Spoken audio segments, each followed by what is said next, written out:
Boa tarde a todos. Vamos dar início, então, à 8ª mesa do ciclo Trajetórias de Pesquisa, intitulada Emoções e Sensações. Vamos ter 2 apresentações. A primeira é do Gabriel Ferreira Gurian, que é graduado e mestre em História na Unesp de Franca, onde atualmente é doutorando.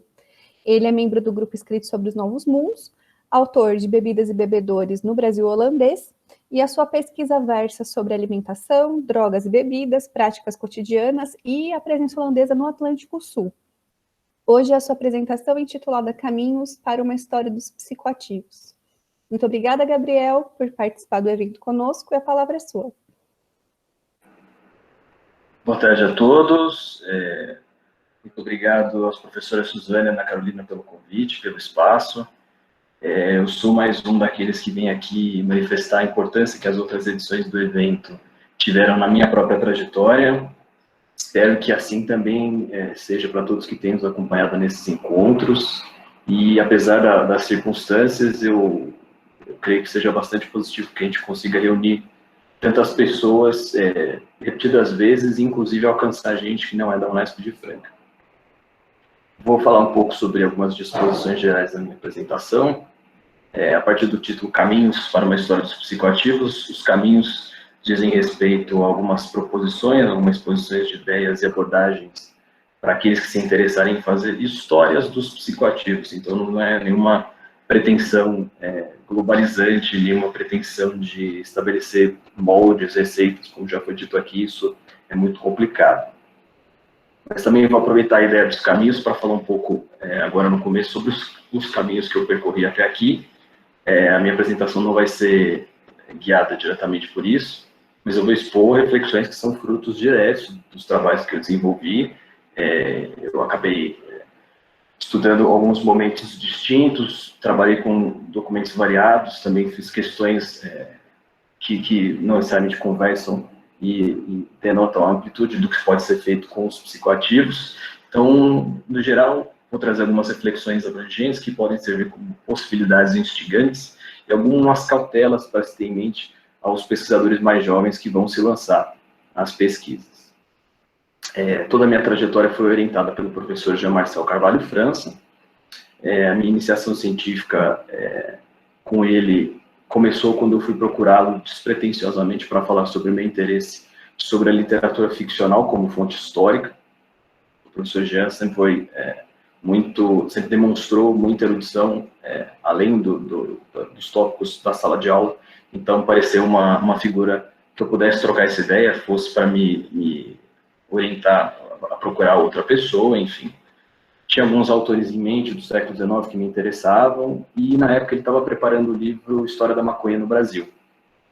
Além de preocupado com a história da droga no país, ele também comenta sobre histórias possíveis de se escrever da planta no Ocidente, 2 delas, uma dos usos medicinais da planta e a outra do consumo pelas suas propriedades embriagantes, se converge num momento específico na França no século XIX, num grupo de literatos conhecido como Clube dos Rachixins, que incluía Alexandre Dumas, Charles Baudelaire, Honoré de Balzac. E nessa convergência ele me deu alguns textos desses literatos para eu ler, e daí foi que eu elaborei um projeto de pesquisa preocupado nos condicionantes do consumo desses literatos nesse clube que tinha reuniões periódicas para experimentar essa droga, sob a supervisão de um psiquiatra que estava pesquisando, enquanto esses caras tinham as suas próprias experiências individuais. E também preocupado em como essas experiências vão se fazer presentes na produção literária desses indivíduos. No mestrado, era necessário que eu me adequasse um pouco mais à linha de pesquisa do professor Jean-Marcel, e especificamente transferir a pesquisa para o Brasil.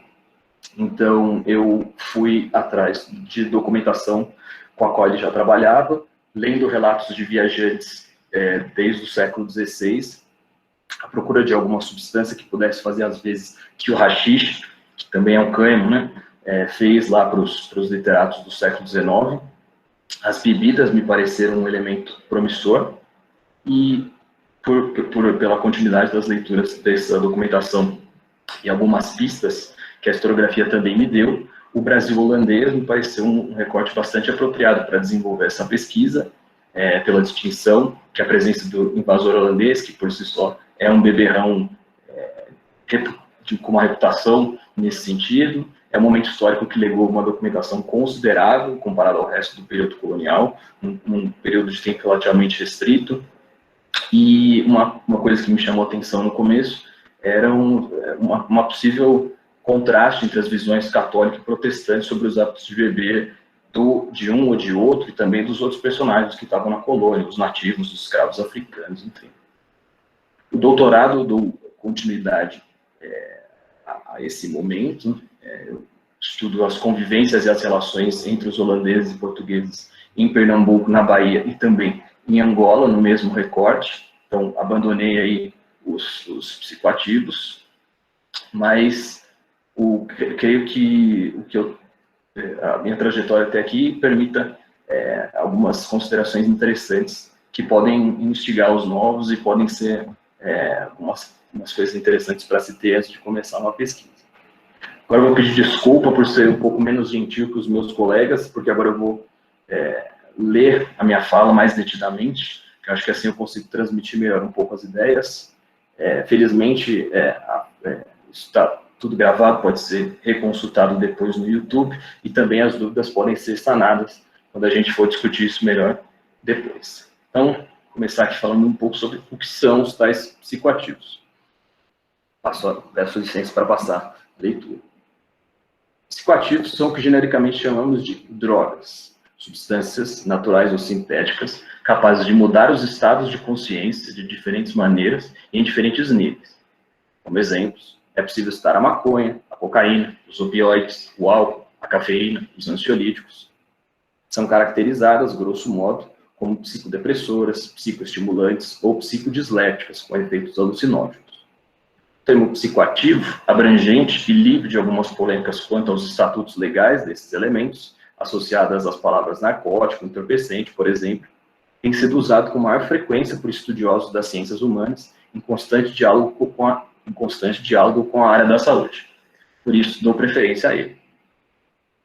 Atualmente, pesquisas históricas e das humanidades em geral, que lidam com os psicoativos e são agrupadas a partir desse entendimento contemporâneo do que são essas substâncias, têm se destacado em dois campos, entre aspas.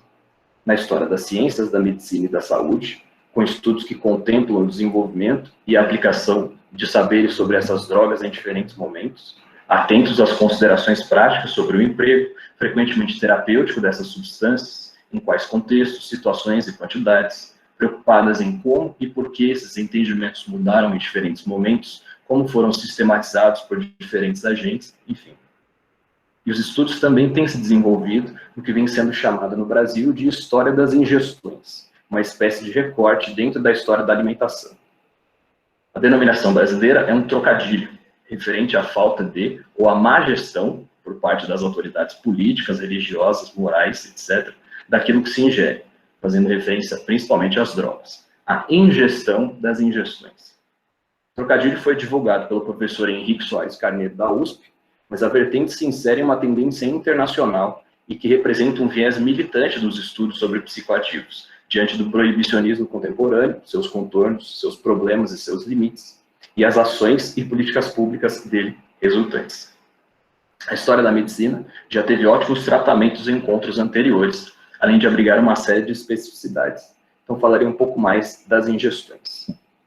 Para além de críticas possíveis a algumas opções tomadas por certos trabalhos com viés militante, que acabam cometendo uma infração, se assim posso chamar, apontada no nosso primeiro encontro pela professora Suzane, que seria a lógica de instrumentalização da história a serviço do presente, quero chamar a atenção para o tratamento das drogas como objeto histórico, apontando algumas escolhas de início que podem prejudicar o desenvolvimento da pesquisa e que têm sido comuns em trabalhos produzidos nos últimos anos.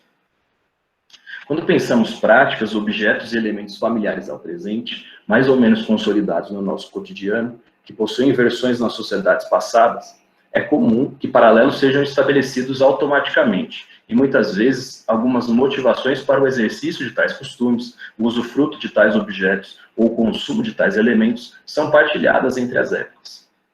Comemos, entre outras razões, para sustentarmos e mantermos o corpo. Nos vestimos, entre outras razões, para cobrirmos o corpo dos elementos externos. São traços comuns, que permitem um contato com a amenização das diferenças entre as épocas.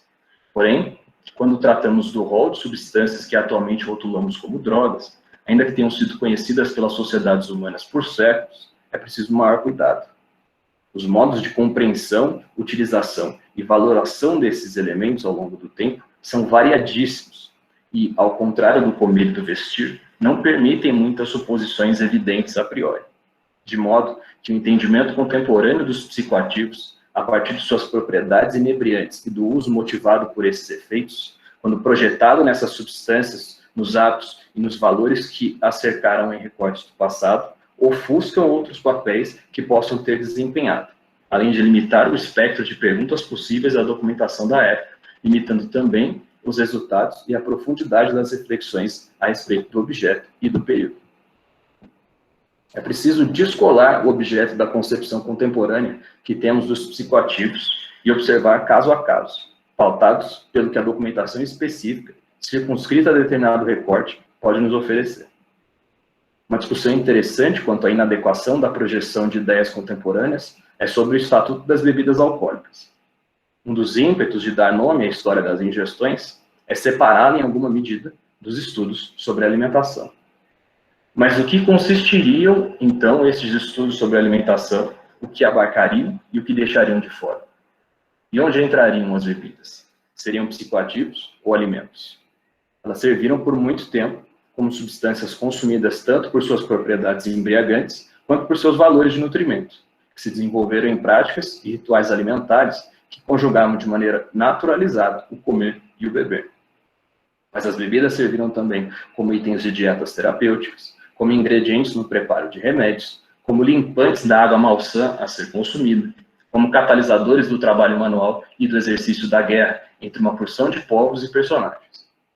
Apesar de identificarem tendências de estudo e redes de diálogo entre pesquisadores atentos a objetos e problemas semelhantes, penso que as caixinhas classificatórias têm sido particularmente problemáticas no caso dos estudos sobre os psicoativos, principalmente em função dessas projeções imprecisas.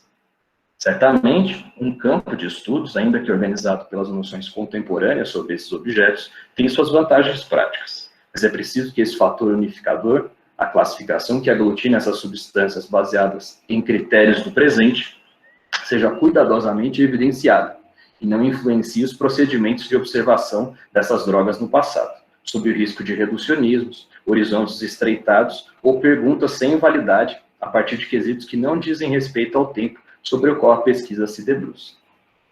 Na tentativa de separar os psicoativos de outras instâncias da vida cotidiana, como a alimentação, argumenta-se que os produtos da cultura material foram definidos na sua relação com o corpo.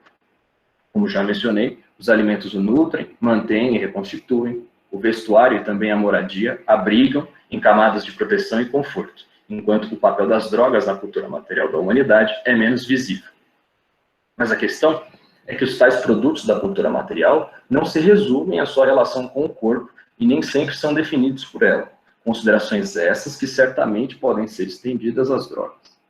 Outros porquês de natureza cultural, menos pragmática e menos óbvia, também permeiam a existência e os usos desses produtos. Assim, é preciso evitar ao máximo as impressões a priori. É necessário que conheçamos bem os documentos, que nos atentemos ao que indicam como possibilidades de determinada época e que cultivemos uma erudição ampla, mas particularmente versada no tempo, nos temas e nas discussões afins à nossa pesquisa, para que perguntas pertinentes possam embasar a investigação e, dessa forma, possam permitir reflexões mais ricas. Não há receita nem atalho. Aos preocupados com as exigências de inovação na medida em que se avança na trajetória como pesquisador, como foi mencionado na última semana, investigações debruçadas sobre esses objetos que têm recebido maior atenção da historiografia apenas recentemente, se executadas com rigor e disciplina, podem gerar bons e promissores resultados. Agora me atentarei um pouco às possibilidades de pesquisa que creio sejam elucidativas para essas inquietações. A depender da época, determinadas abordagens nos são vedadas pelos limites impostos pela documentação. Em alguns recortes, as possibilidades são bastante amplas. Creio que, Quando possível, um caminho particularmente interessante seja a observação atenta aos hábitos de consumo das substâncias como uma espécie de janela a outros costumes e valores. Os modos, as situações, as razões que podem justificar o que se consumia e em quais ocasiões, por qual público, etc. Indagações nessa direção podem revelar questões importantes e expansíveis a respeito do tempo e dos grupos sociais sobre os quais a pesquisa se debruça. A partir daí, tem-se um vislumbre das forças reguladoras da vida, a fé, a lei, a moral, a tradição, com mais ou menos força e eficácia no cotidiano das pessoas, lembrando sempre do descompasso comum entre a prescrição e a prática. Também vislumbram os ímpetos pragmáticos por trás dos consumos dos psicoativos, em função dos seus efeitos para o consumidor, a exemplo dos estimulantes corriqueiros, como o café, o chá e a erva mate, ou as drogas psicodélicas em contextos ritualísticos e religiosos. Observar os modos de consumo permite a detecção de padrões e rituais de sociabilidade que incluem essas substâncias e que também abarcam grupos de pessoas, ambientes, instrumentos e vestimentas específicos, códigos de conduta e uma porção de outros elementos que permitem composições ricas do cenário ao qual o pesquisador se atenta, além de indagações subsequentes. Os desejos e caprichos individuais possíveis para uma época também podem ser vislumbrados, a depender do momento histórico. Se esses impulsos em nome do prazer são indiferentes aos olhos dos pares sociais, se transgredem e por isso são praticados, se são parte de um tipo de comportamento ascético que inclui a ebriedade numa espécie de conduta padrão, e etc.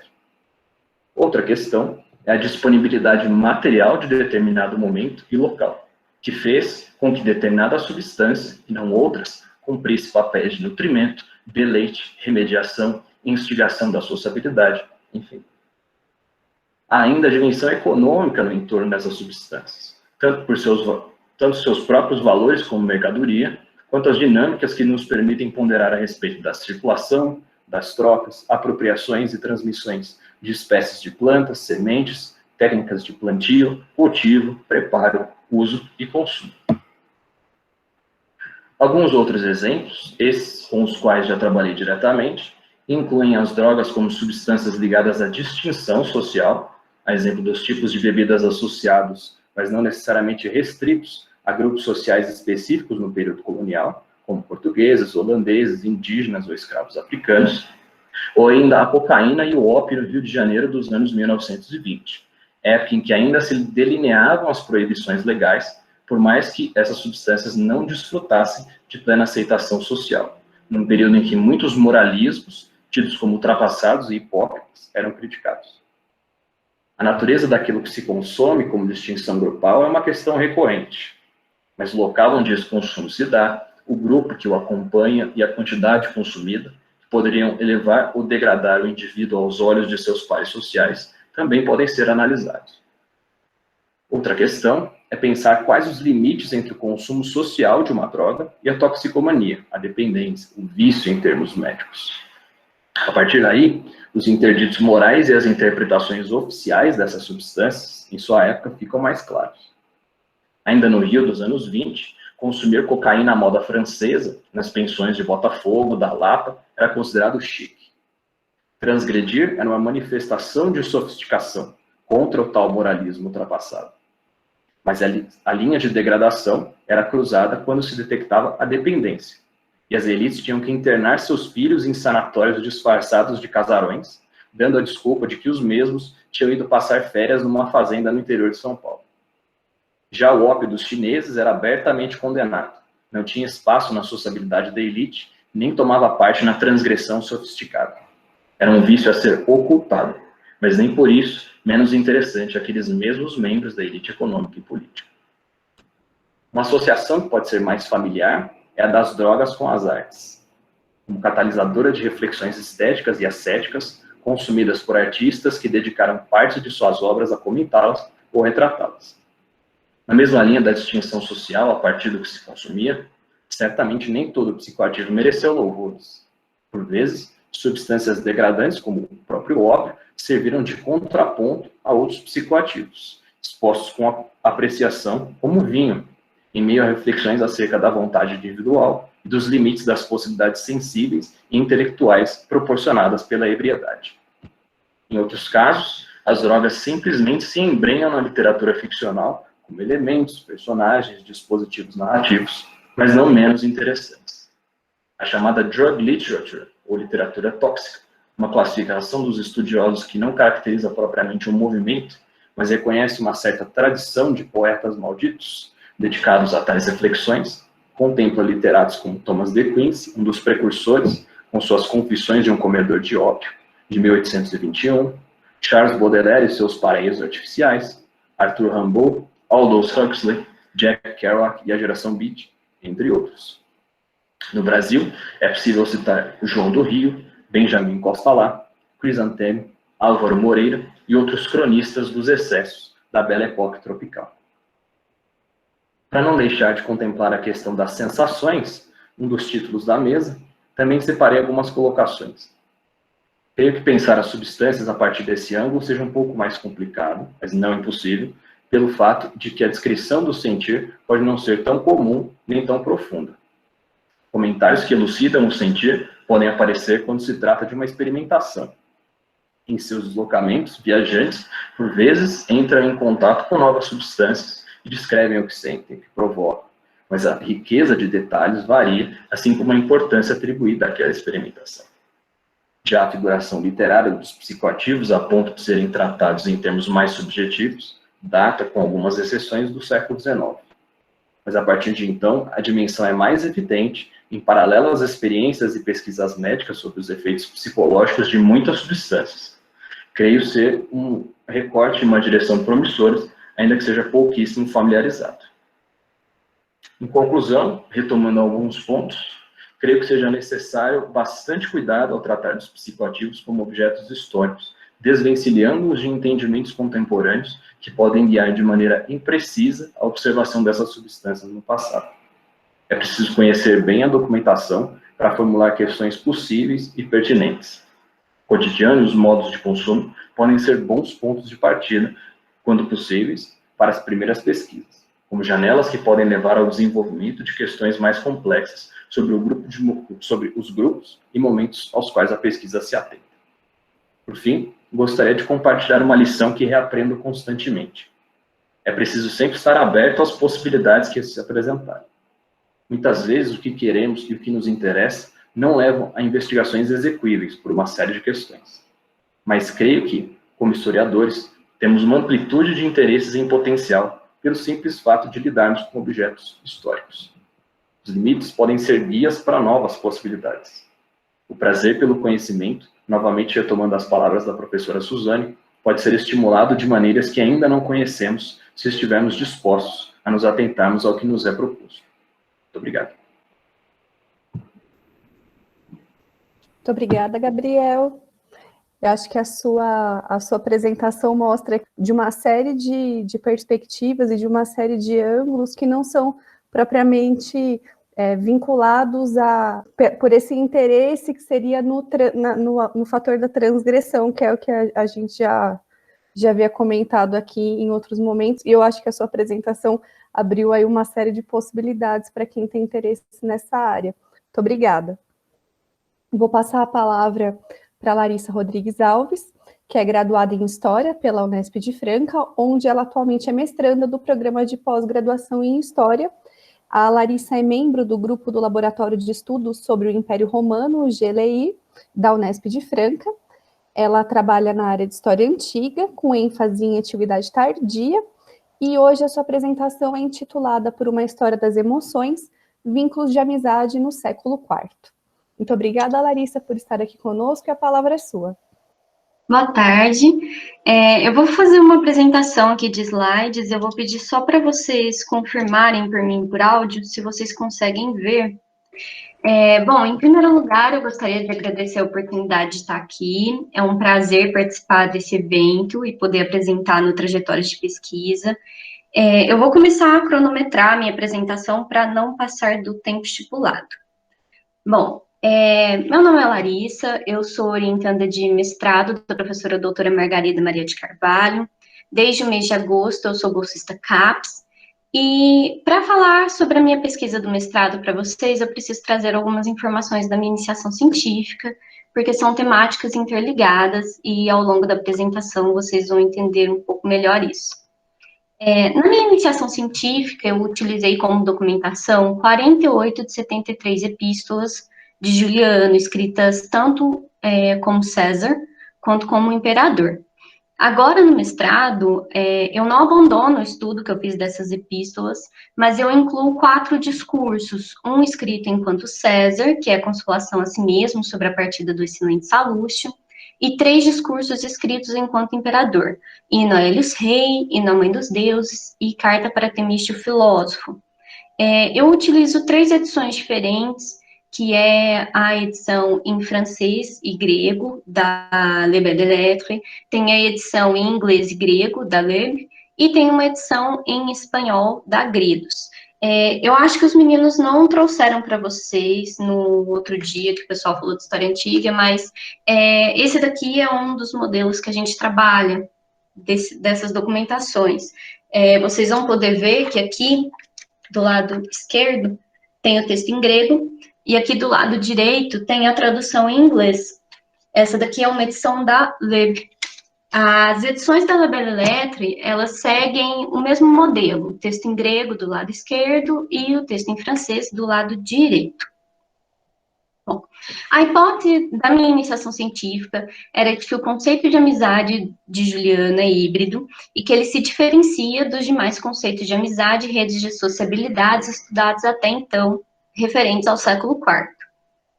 Eu trouxe para vocês a citação de uma carta dele, essa carta número 30 foi escrita em 362, em Constantinopla, para Filipe, que era conhecido como um retórico e poeta, e ele fala sobre o que seria amizade para ele.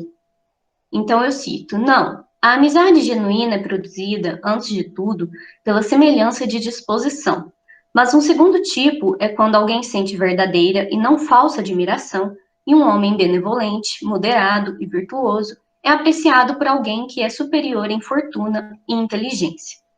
A partir dessa fala, eu identifico 2 principais conceitos de amizade que influenciam o Juliano. Eu esqueci de falar, né? Eu estou falando do século IV, mas o Juliano viveu entre 331 e 363, mais especificamente. Então, como eu dizia, são 2 conceitos: o conceito grego, da filia, e o conceito latino, da amicítia. Existem alguns pontos em comum entre esses 2 conceitos, que é a questão, por exemplo, de que a amizade, ela é uma relação de afeição e de reciprocidade. Ela é uma relação que não depende de laços sanguíneos, como laços entre pais e filhos e irmãos. Também não depende de laços comunitários, como de vizinhança. Ela não é uma relação inata ou atribuída, por exemplo, pelo nascimento. A amizade, ela é sempre vista como uma escolha. E existem algumas características em comum do que seria um bom amigo, como a afeição, a benevolência, a franqueza e a lealdade. Mas existem algumas diferenças entre esses 2 conceitos. A filia, ela pressupõe uma ideia de semelhança, de equidade. Eu me relaciono com aquelas pessoas que possuem as mesmas virtudes que eu valorizo. Então, no caso do Juliano, aqueles amigos que entram dentro desse conceito da filia são principalmente, em primeiro lugar, os filósofos neoplatônicos, e a partir deles, os filósofos em geral, os sofistas, retóricos e os helênicos também. Dentro da amicítia, nós temos uma relação que ela não pressupõe essa igualdade. Como o próprio Juliano disse na citação que eu coloquei aqui para vocês, existe uma relação entre pessoas que não são, por exemplo, de um mesmo status social, que não possuem as mesmas virtudes, mas que possuem uma admiração verdadeira, quer dizer, não é uma bajulação, o bajulador é muito mal visto nesse período. E também não é só uma relação, por exemplo, de patronagem. Durante muito tempo, a historiografia relacionou a amicítia com uma relação de patronagem. Patronagem eu entendo como o patrocínio, né, a indicação de pessoas para cargos tanto administrativos dentro do governo do Império Romano, quanto para cargos eclesiásticos por meio de cidadãos com grande influência local ou dentro do Império como um todo.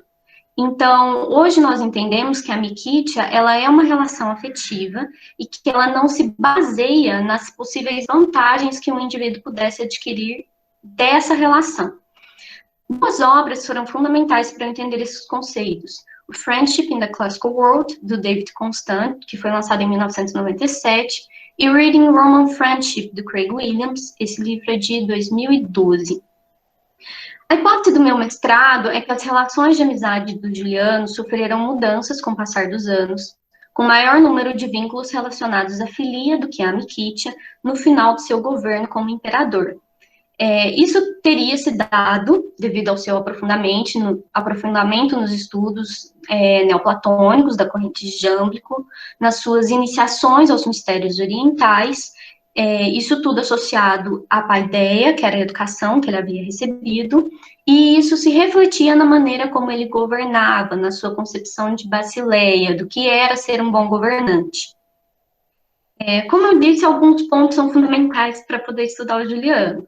O primeiro deles é o cristianismo ariano, a educação inicial que Juliano recebeu. O cristianismo ariano, ele faz parte de um período onde havia uma disputa entre diferentes correntes do cristianismo, que questionava, por exemplo, a respeito do dogma trinitário. Para o arianismo, o cristianismo ariano, né, do bispo Ário, não tem nada a ver com o arianismo do nazismo, caso alguém tenha se perguntado, ele diz que Pai, Filho e Espírito Santo não possuem a mesma substância. Basicamente isso. O neoplatonismo da corrente de Jâmblico, eu não vou entrar em questões teóricas dessa filosofia, porque senão nós vamos ficar aqui até amanhã. Mas o neoplatonismo da corrente de Jâmblico, ele é muito associado ao helenismo e aos mistérios orientais. Ele é um neoplatonismo teúrgico e que no Juliano ainda adquire características políticas.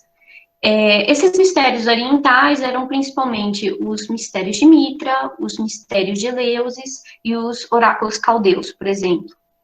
A paideia, que era a educação que as elites recebiam nesse período, tanto cristãs quanto não cristãs, ela incluía o aprendizado da retórica e da oratória, por exemplo, mas também englobava um estudo da filosofia. Por isso, talvez, a paideia seja melhor compreendida em termos de cultura, porque a filosofia nesse período, ela é uma filosofia baseada na prática dos exercícios espirituais. Ela não é como nós concebemos a filosofia hoje de uma maneira mais teórica, ela era muito mais pragmática. Os tratados filosóficos da Antiguidade Tardia falam quais exercícios espirituais devem ser praticados, como praticá-los, qual virtude seria alcançada se você tivesse sucesso na prática de determinado exercício. E isso tudo influencia na maneira como o Juliano governa. Por quê? Por exemplo, o Juliano rechaçava o título de Dominus, então ele não via os cidadãos do império como súditos. Ele não acreditava estar acima das leis, apesar de acreditar ter uma visão uma missão divina, né? E ele também não desejava ser cultuado como um deus. Uma prática muito comum dentro das filosofias desse período e especialmente do mistério de Mitra, nos mistérios de Mitra, era a castidade. E depois que a esposa de Juliano morreu, na transição do seu governo entre César e imperador, Juliano assume esse voto de castidade. Tanto é que ele é o último imperador da dinastia constantiniana. Isso porque ele critica abertamente a sua dinastia. E ele critica o fato de que pertencer a uma dinastia e receber o poder do império de maneira hereditária não faz com que um imperador seja um bom governante. Então, eu acho que essa é a maneira mais clara de explicar como isso tudo influencia na maneira como ele governa. Em relação à teoria que eu uso, eu utilizo o conceito de representação do Roger Chartier, que me ajuda a pensar em duas coisas. Em primeira instância, nenhum discurso é neutro. Então, eu preciso entender quem é o Juliano, por que ele escreveu o que escreveu, para quem ele escreveu. Mas eu também preciso lidar com uma historiografia muito ampla, desde o século XIX, e eu poderia ir mais longe ainda, por uma questão de tempo eu não vou, tanto do português, espanhol, inglês, francês, alguns textos em italiano que eu me arrisco a ler, porque é uma leitura mais lenta, não é uma língua que eu tenho tanta familiaridade, ao longo da história, o Juliano foi retratado como um perseguidor de cristãos, como um herói do paganismo. Ele também foi retratado como um símbolo da razão, ou então como um louco, né? Então, nós temos várias imagens do imperador Juliano, e eu preciso aprender a separar o Juliano enquanto o homem que ele foi, ou o mais próximo que eu posso chegar disso, porque, é claro, eu nunca vou saber exatamente quem ele foi, mas eu preciso separar ele do mito que se construiu em torno da sua imagem. Eu também uso o conceito de nova história política, que me diz que eu não posso entender a questão política sem compreender as esferas econômicas, sociais, religiosas e assim por diante. É muito difícil fazer essa separação no período da Antiguidade Tardia. Ela é caracterizada por uma amálgama cultural muito grande. Então, por isso que nós utilizamos termos como político-cultural e político-filosófico. Em relação à metodologia, essa é a parte mais interessante. Eu uso a História das Emoções, da Barbara Rosenwein. Ela é professora emérita da Loyola University, que fica em Chicago. Ela é medievalista. E ela propõe um método que diz que as emoções, elas se alteram ao longo do tempo. E elas são vivenciadas, elas são expressadas e interpretadas de uma maneira muito particular dentro de cada comunidade emocional. Então, o Juliano, ele vive esse sentimento de uma maneira muito particular. E ela fala de uma análise gramatical que a minha documentação permite que eu faça. E eu trouxe um exemplo aqui para vocês da minha monografia, que é, por exemplo, o termo adelphé. Esse vocativo, ele é citado em 6 cartas diferentes. As cartas de número 1 e 5 foram escritas para Prisco, a carta de número 7 para Alípio, 16 para Teodoro, 52 e 53 para Libânio. Esse termo só é utilizado com essas pessoas. Esse vocativo, ele pode fazer referência tanto ao substantivo, que significa irmão, quanto ao adjetivo, que pode ser traduzido como fraterno, ou no genitivo e no dativo, que são 2 declinações do grego, como análogo ou semelhante a algo ou alguém. Então, através do estudo desse vocábulo, eu consigo compreender que essas pessoas, para quem Juliano escreveu essas cartas, eram as pessoas mais próximas a ele. E todas essas pessoas que eu citei eram filósofos neoplatônicos. Então, o estudo gramatical me permite delinear o que essa emoção significava para ele, né? O que ela era, não só teoricamente, mas na prática. E quem eram aquelas pessoas que faziam parte desse círculo de amizades dele. Bom, eu acho que no tempo que eu tenho, é isso que eu vou falar para vocês hoje, eu não vou me estender muito, então eu vou passar a palavra para a professora Ana Carolina, para que ela dê início às perguntas. Muito obrigada, Larissa, pela sua apresentação. Vou abrir, então, imediatamente para as questões, porque assim a Larissa também aproveita esse tempo, já que vocês foram super precisos no tempo de apresentação, para a gente usar para as questões. Por favor, pessoal, se manifestem no chat. Marcelo, por favor. Muito obrigado, Carol, Suzane. Bom, eu tenho uma pergunta para o Gabriel, mas é uma pergunta muito básica, assim, mais pelo fato de desconhecer o tema do que necessariamente, né, questioná-lo sobre alguma coisa metodológica. É mais um detalhe mesmo, a respeito do consumo de absinto, especificamente, né, que era um consumo muito comum aí entre os literatos durante o século XIX. Ele citou Baudelaire, Balzac, o Alexandre Dumas. Eu gostaria que ele falasse um pouquinho disso, se ele focou em algum tipo de psicoativo, ou ele fez essa panorâmica mesmo.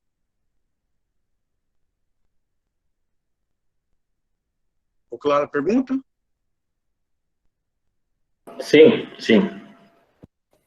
Gabriel, a Mariana também tem uma questão para você, e aí depois você pode responder, tá bom?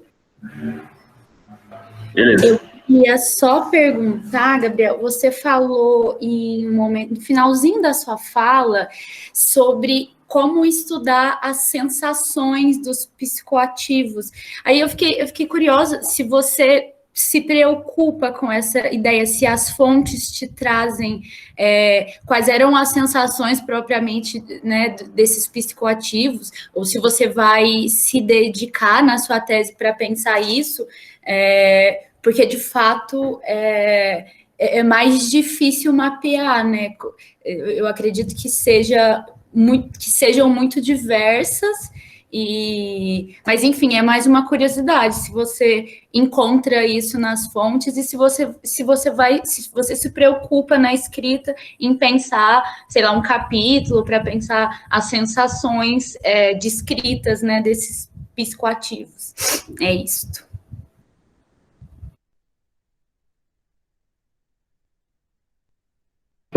Obrigado pelas perguntas, Marcelo, sobre o consumo de absinto e os literatos. É uma coisa super projetada da época, né, do século XIX, da França, mas na minha iniciação científica, os escritos eram estritamente sobre o haxixe, o ópio, e o vinho. O absinto acaba sendo um consumo um pouco mais prosaico, assim.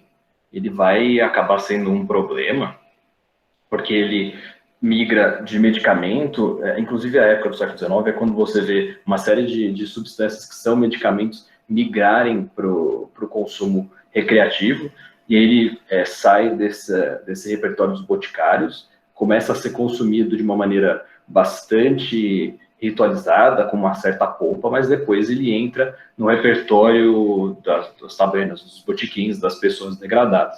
E em pinturas tem bastante retratação da fada verde, do espírito alucinógeno que você tinha quando você exagerava, mas eu conheço super pouco, eu não vou poder dizer muito a respeito, e não tem essa de pergunta boba não, a gente está aqui para discutir, também não sei do negócio, né? Então, Mariana, o lance das sensações foi, na verdade, uma sinuca de bico, assim, porque na minha proposição eu queria fazer uma coisa mais abrangente, e essa lance das sensações, eu acho que é uma vertente um pouco mais nova, da qual eu não me atento. Então eu quis tratar um pouco dela pelo fato de estar no tema da mesa, e conseguir espremer um pouco do que os meus documentos na dissertação de mestrado me deram, e aí o que eu consegui pensar eram as experimentações de substâncias diferentes. Então, os europeus que chegam ao Brasil e entram em contato com as bebidas que os índios faziam, e aí você descreve muito pouco, muito brevemente, o gosto que isso tem e o efeito que isso provoca, mais parecido com o que você já tem no seu repertório de conhecimento. Não há longos períodos desenvolvidos para falar sobre isso. Então, eu acho que esse ponto de vista subjetivo só vai aparecer no 19. Aí sim, é possível fazer uma história mais segura sobre isso. E aí você tem, como eu disse lá da literatura tóxica, peças inteiramente dedicadas ao consumo de drogas específicas, tanto autobiográficas quanto que vão refletir das possibilidades dessas substâncias, o que elas provocam, quais os estágios da embriaguez, o grande debate entre as portas da percepção, se a substância te permite ser mais do que você é, enquanto você tem outros, como o próprio Baudelaire, que vai defender que a droga nada mais é do que um espelho. Ela vai te distorcer, vai te amplificar, mas nunca vai sair do seu próprio potencial, então ela não vai te abrir para lugar nenhum, assim. Mas não é uma preocupação que eu tive, e agora essas preocupações não entram mais na minha pesquisa de doutorado. Juliana, por favor, pode fazer sua questão?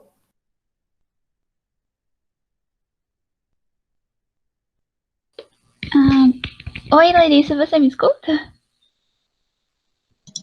Sim, te escuto. Eu gostaria de perguntar como é que foi essa percepção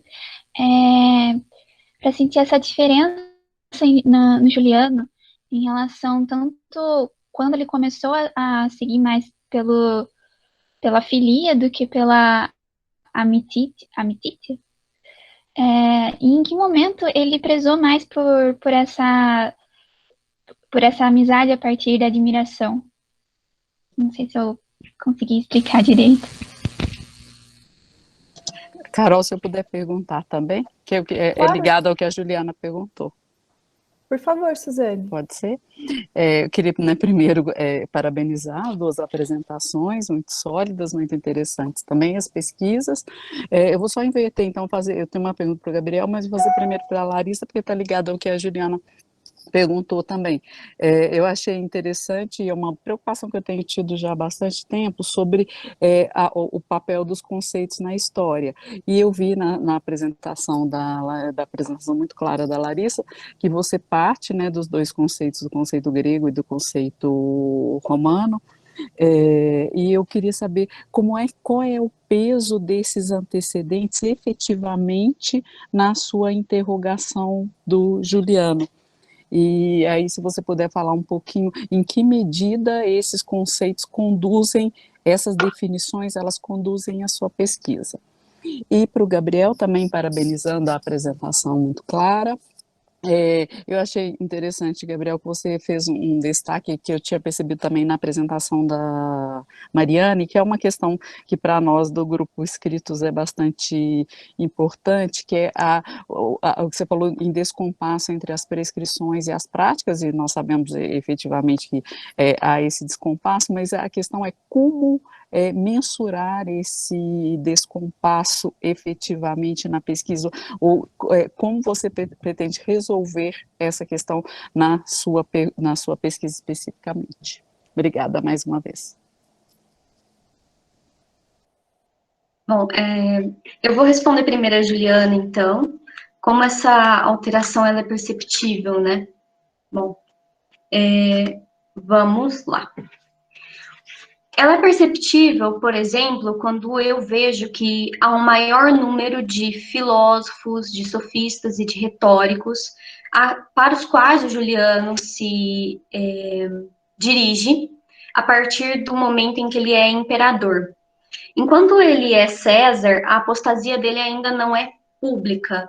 Entre o período de César e imperador, que ele passa a se aprofundar nesses estudos neoplatônicos e nesse helenismo, nos mistérios orientais. E na escrita dele, isso é muito perceptível, o tipo de qualidades que ele usa, as virtudes que ele descreve, o que ele valoriza, o que ele não valoriza, o tipo de pessoa com a qual ele conversa. Talvez isso fique um pouco mais claro quando eu terminar de responder a pergunta da professora Suzane. Porque em relação aos conceitos, por exemplo, o Juliano, dentro da Paideia, ele estudou Homero, ele estudou Aristóteles, Platão, autores clássicos que escreveram sobre a filia, por exemplo, ou que não escreveram, mas descreveram esse tipo de relação dentro das suas obras. Juliano leu esses autores, então ele tem essa influência. Em relação ao conceito latino, ele foi César na região da Gália, que era uma região onde predominantemente se falava o latim. Ele viveu em meio a essa cultura latina. E, por exemplo, uma discussão que eu tenho com a professora Margarida, que nós estamos montando um texto sobre isso, é que a mudança no tipo de relação que ele mantém influencia, por exemplo, é um dos motivos, né, dele ter tido uma série de vitórias na região da Gália, vitórias militares, e depois ter tido uma série de derrotas no Oriente do Império, né, contra a Pérsia. Então, eu acho que uma coisa está muito interligada à outra. Mas, voltando para a Juliana, é uma questão de uma análise muito específica. Como eu disse, é uma análise gramatical, uma análise de vocábulos. Ela é difícil, ela é lenta, eu não faço isso sozinha, para isso existe uma coisa chamada orientador, e a minha professora do grego também me ajuda, mas eu pretendo publicar esse trabalho e talvez isso fique mais claro, porque eu acho que é muito pouco tempo para eu poder explicar isso daqui. Eu acho que eu consegui responder.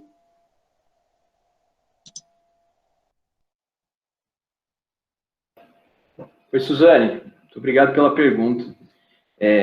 Atualmente, essa questão do descompasso entre a prescrição e a prática não necessariamente tem entrado nas minhas preocupações, mas no mestrado, um jeito que eu encontrei de talvez mapear como isso se dava aos olhos dos contemporâneos foi pelas condenações. porque as condenações do beber alheio no Brasil holandês, pelo menos, elas vinham com muito detalhe assim sobre o porquê de determinada prática, o porquê de determinado modo de se consumir, quais substâncias eram consumidas, em quais quantidades, em quais momentos, em quais ocasiões, por que aquilo não era desejável. E na verdade, o meu último capítulo foi pensando se havia alguma diferença entre o que se pensava como ideal e o que transgredia de um ponto de vista protestante e de um ponto de vista católico. Mas eu não sei se isso é necessariamente uma regra, se isso geralmente é possível de mapear, assim. Então eu acho que também depende da situação. E eu também não coloquei a questão posta nesses termos, né? Foi meio que um caminho que serve também para delinear esse descompasso, talvez. Mas não sei responder além desse momento, assim. Mas está ótimo, muito obrigada. Mais alguma questão, pessoal? Então, eu vou fazer as minhas também. Reitero e falo mais uma vez que as apresentações têm sido de muito alto nível, como a professora Suzane destacou na última mesa, e a de hoje não foi diferente. Eu queria saber um pouco mais, embora eu já conheça o trabalho do Gabriel, queria que você falasse um pouco, Gabriel, para os alunos sobre o trabalho com relatos de viagem. Há muitos alunos interessados nesse conjunto documental, e acho que seria interessante você falar um pouco, você se debruçou mais diretamente no consumo de bebidas, mas eu sei da série de outras questões que você levantou a partir desses documentos. Então, que você falasse diretamente do Brasil holandês, mas que você falasse um pouco mais e como é que esse trânsito, as pessoas em trânsito também te ajudaram a fazer o deslocamento da sua questão para o doutorado. Não é propriamente o tema da sua apresentação hoje, mas uma coisa leva a outra. Eu acho que seria interessante se você pudesse comentar um pouquinho, falando desses textos que falam de trânsito e chegada nos lugares, e como é que você ampliou isso para um espaço de trânsito. E para Larissa, eu queria saber como é que você definiu a amizade como a emoção ou a ação, ou como é que você chegou nela para se debruçar dentro dessas múltiplas relações que o César e depois o imperador trava. Por que você escolheu a amizade especificamente e como é que você coloca ou não esse conceito e essas emoções, sensações relacionadas a isso com outras manifestações que você vê nessas cartas e na documentação que você trabalha. Então, eu vou responder primeiro. Então, como eu cheguei nesse tema? Desde o primeiro ano da graduação, eu procurei a professora Margarida para orientação. A princípio, eu queria estudar alguma coisa relacionada à mitologia, bem diferente. Não tão diferente, porque eu acabo estudando isso indiretamente, mas eu comecei lendo a Ilíada e a Odisseia, por exemplo. Nós chegamos a conversar sobre o papel de Atena na Odisseia e algo que eu pudesse fazer relacionado a isso, mas não era exatamente o que eu queria ainda. E aí a professora Margot virou para mim e disse, olha, leia a documentação do Juliano, porque ele era helênico, ele fala de deuses gregos, romanos, egípcios também, então talvez você goste, e aí a partir da documentação a gente pense em alguma coisa. E quando eu li as cartas, principalmente as cartas, os discursos também do Juliano, eu me deparei com esse tema das relações de amizade que ele mantinha, porque isso é muito explícito quando a gente lê os escritos dele. O fato como ele se direciona para essas pessoas foi o que me chamou mais atenção. Então, foi uma temática, na verdade, que eu não escolhi. A documentação jogou essa temática no meu colo, eu penso dessa maneira, né? Tanto é que nem era o que eu queria fazer, e aí eu acabei me apaixonando por esse tema. E eu consigo associar esse sentimento, essa relação, por exemplo, com o neoplatonismo, porque como ele considera os filósofos neoplatônicos como seus pares, as virtudes que ele considera como ideais dentro da filosofia influenciam nas virtudes que ele considera que um bom amigo deva ter. Então, eu acho que essa é a maneira mais nítida de falar sobre isso, né? Mas, de novo, eu volto para a análise gramatical, para a análise de vocábulos. Então, existe uma conexão entre a amizade e o neoplatonismo, o cristianismo, a questão da Basileia, tudo baseado nesses vocabulários. É isso.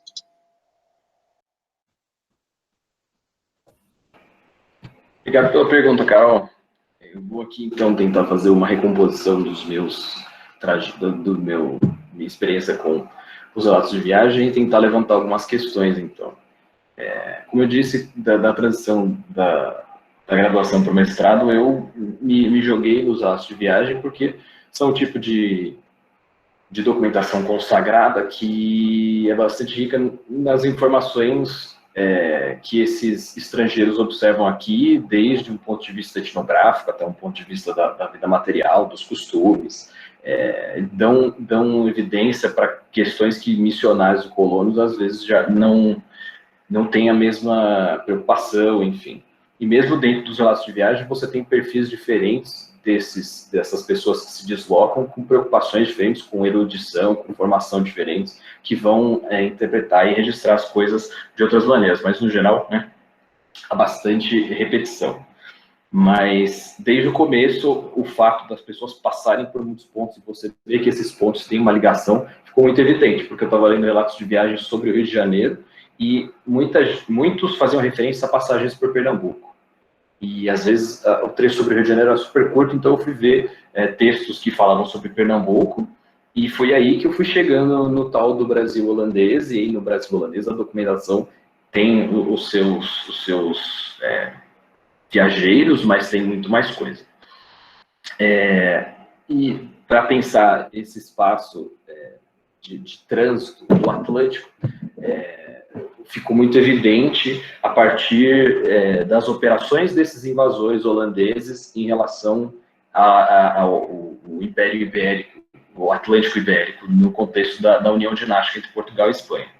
Porque as mesmas pessoas faziam operações contra a coroa de Castela em pontos completamente apartados, mas com um mesmo projeto de ofensa e de provocação de danos. E, ao mesmo tempo, os portugueses também entendiam que isso fazia parte de um projeto de ofensiva articulado contra eles e contra a Espanha.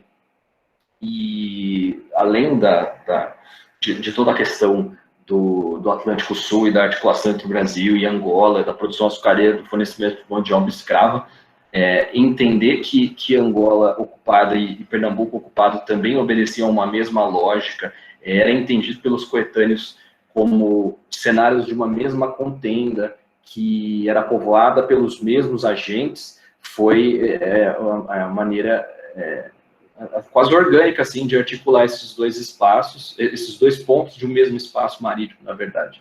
E os relatos dos que vão e vêm deixam isso muito claro. E também a documentação administrativa foi bastante rica nesse sentido. Mas os viajantes são o grande tchan, pelo menos na época moderna, assim, de historiadores do cotidiano. Assim. E foi isso que me ajudou mais a construir a pesquisa do mestrado. Assim. Não sei se foi suficiente. Foi sim. Obrigada. Mais alguma questão, pessoal? Bom, então se não temos mais questões, eu encerro por aqui, agradecendo mais uma vez a presença de todos e convidando a todos para estar conosco na próxima quarta. Muito obrigada. Tchau, tchau.